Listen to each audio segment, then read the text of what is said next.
In recent years, interest in Jonathan Antoine's Britain's Got Talent journey has surged across American online communities, prompting renewed debate about which of his performances truly stands above the rest. From the moment he stepped onto the BGT stage in 2012, viewers sensed something unusual: a soft-spoken teenager with an unexpectedly powerful classical voice, capable of filling an arena without a hint of strain. What many fans in the US recall most is the contrast between his quiet presence and the extraordinary sound he delivered the moment he opened his mouth. His appearances on the show didn't just attract attention. They triggered a wave of global reactions, reposts, media coverage, and fan discussions that continue more than a decade later. Today, as American audiences revisit his early performances, they're not simply reliving nostalgia. They are reassessing how these moments shaped his musical identity and set the stage for a career that has expanded far beyond what a teenager on a talent show could have expected.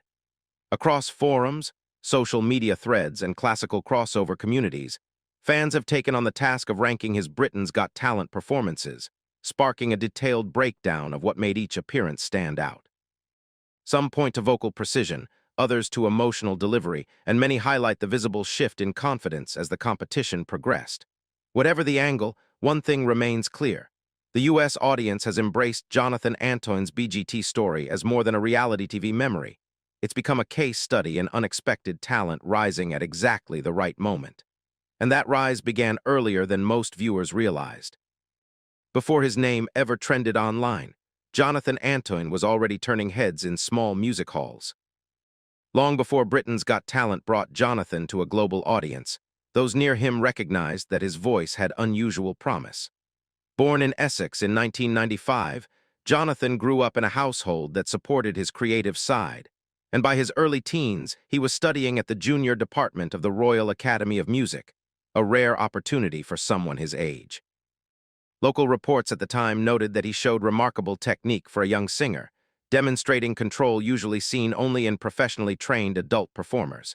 His instructors often commented that Jonathan possessed a natural ability to project emotion without forcing it, a skill that allowed classical music to feel relatable to wider audiences.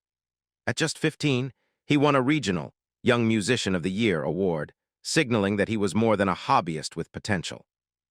He then performed Ave Maria at a major youth concert, earning coverage in small community publications that praised the clarity of his tone and the maturity of his delivery. Yet despite the early praise, Jonathan didn't project confidence. Those who met him often described him as quiet and unsure of how his talent compared to others. That modesty, combined with a voice far larger than his frame suggested, created a contrast that audiences would later find compelling. When he eventually walked onto the BGT stage, many viewers saw only a nervous teenager, but for those who had followed his early progress, it was the moment they had been waiting for. The next stage of his journey would amplify everything: the pressure, the expectations, and the reactions. The room went silent before he sang a single note. The audition that would define Jonathan Antoine's public introduction has become one of the most replayed moments in BGT history, especially among US fans. Appearing alongside his singing partner, Charlotte Giaconelli, Jonathan stepped onto the stage wearing a simple t-shirt and jeans, an appearance that led some viewers and even judges to underestimate what was coming. Reports at the time described visible tension in the room, with Jonathan's nerves noticeable as he prepared to begin. But the moment the duo launched into the prayer, the tone shifted dramatically. Audience members leaned forward, judges exchanged surprised looks, and within seconds the auditorium transformed from skepticism to applause. American viewers who discovered the clip online later often remarked that the audition felt like watching someone reveal an ability he himself didn't fully grasp yet. News outlets across both the UK and the US covered the viral moment, noting that the clip quickly climbed international social media charts. Analysts highlighted the audition as an example of classical crossover making unexpected inroads with mainstream audiences. The standing ovation that followed wasn't just for Jonathan's voice. It was for the revelation that talent can appear where least expected, without glamour, preparation, or the typical polish associated with televised competitions. What followed next would challenge him even further, pushing his abilities into more demanding territory. Just when viewers thought they had seen Jonathan's peak, he raised the stakes again. When Jonathan and Charlotte returned for the semifinal performance, anticipation was substantially higher. This time, the duo selected Caruso, a vocally demanding piece that left little room for technical error. Industry commentators observed that choosing such a difficult song was a bold move for performers so young, particularly given the pressure attached to live television. As the performance began, Jonathan displayed a level of control that surprised both judges and seasoned musicians watching from home. His tone was richer, his delivery more confident, and his presence noticeably stronger than during the audition. For many U.S. viewers, this semifinal appearance became the defining performance of his BGT run. Online discussions from the time reflect widespread admiration for how Jonathan handled the intricate phrasing and soaring high sections of the song. Several American music critics later noted that Caruso allowed audiences to see Jonathan not merely as a talented teenager, but as an emerging tenor with professional-level potential. The judges' reactions supported this view, calling the performance a standout moment of the season. Social media engagement surged again, and international coverage praised the duo's ability to transform a notoriously challenging song into something accessible and emotionally compelling. By the time the final note faded, many felt they had witnessed the crystallization of Jonathan's artistic identity.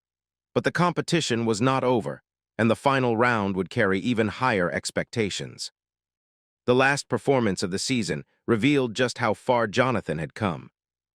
Returning to the prayer for the final performance was a strategic choice that blended familiarity with emotional resonance. Reporters covering the event noted that the duo aimed to refine the piece rather than reinvent it, showcasing growth rather than relying solely on nostalgia. When Jonathan began to sing, audiences immediately recognized a new level of assurance.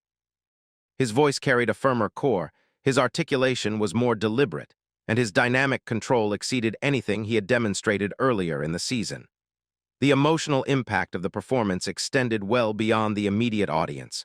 Within hours, American viewers were discussing it across forums, describing it as a moment where Jonathan's potential was fully visible for the first time. Although the final vote placed them in second, commentary from U.S. media at the time emphasized that their impact far exceeded the competition outcome. The season finale marked the transition from talent show contestants to legitimate recording artists, which became evident when news broke that they had secured a major record deal shortly afterward. For many fans, especially in the U.S., this final performance remains a symbolic turning point, proof that Jonathan's voice resonated across borders and demographics. But the most telling part of his journey would unfold after the show ended. The real story began once the cameras shut off. When Jonathan and Charlotte stepped away from the immediate spotlight of BGT, their careers accelerated rapidly. Reports confirmed that they had secured a £1 million recording contract, an achievement that placed them among the most commercially successful acts to emerge from the show that year.